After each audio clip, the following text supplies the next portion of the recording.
Have you ever wondered why Volkswagen and Audi vehicles kind of look alike? Sure, they have different grills, different features, and definitely different price tags, but there's often something in their shapes that seems similar. Although that is a common practice among large automotive groups, lately Volkswagen has started sharing not only engines, mechanical parts, and interior components across different brands, but also design details. To name a few examples of shared design details on VW Group models from different brands, we made the following list.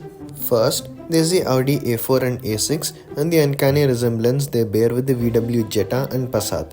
They are almost the same car under the bodywork for the 2008 A4 and the 2010 Jetta. The Passat, A4 and A6 have nearly identical suspension setups and use the same transmissions. The engines were so alike, they even had the same repair manual. There's a large overlap in engine choices as well. A little known fact is that the Audi A4 began life as the Audi AT, which is a derivative of the mechanically identical Volkswagen Passat belonging to the same era. The first VW Passat, launched in 1974, was a slightly modified Audi AT.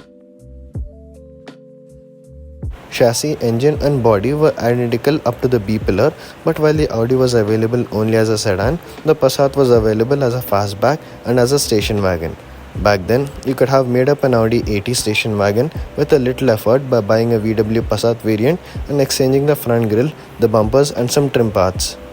Joking aside, the Audi A4 and the VW Jetta have nearly identical suspension setups and use the same transmissions. There's a large overlap in the engine choices as well. The Passat and the A4 both came with the 1.8T and 2.8 V6. The Audi A4 and A6 and VW Passat use the same platform, meaning that the suspension, engine transmissions, etc. are shared. Some say that a Passat with all of the high-end luxury features has a very similar experience to the Audi A4 thanks to the shared VW parts used in both cars, but a lot of the mechanical components, especially around the all-wheel drive system, are different than the VW. Next, there's the VW Toureg and Audi Q5.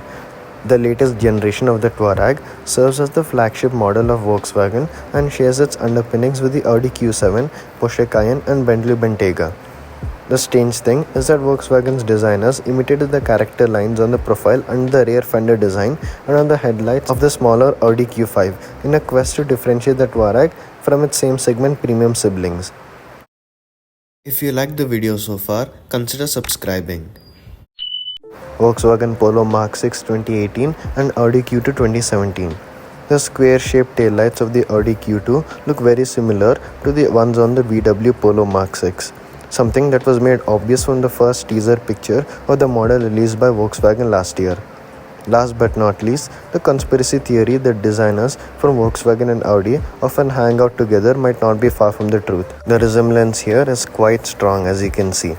The design details of the two German hot hatches bear striking similarities. The main problem with that strategy is that we are not talking about the cost-saving measure of using the same body panels across different models, which is logical and is always the case in automotive partnerships, and it's more likely a marketing tool to unify styling towards a group-wide application of branding. In the worst-case scenario, this move can slowly kill a car designer's freedom to create unique and intriguing shapes, and as a long-term effect, might make our everyday lives a tiny bit more boring, lacking new and exciting cars.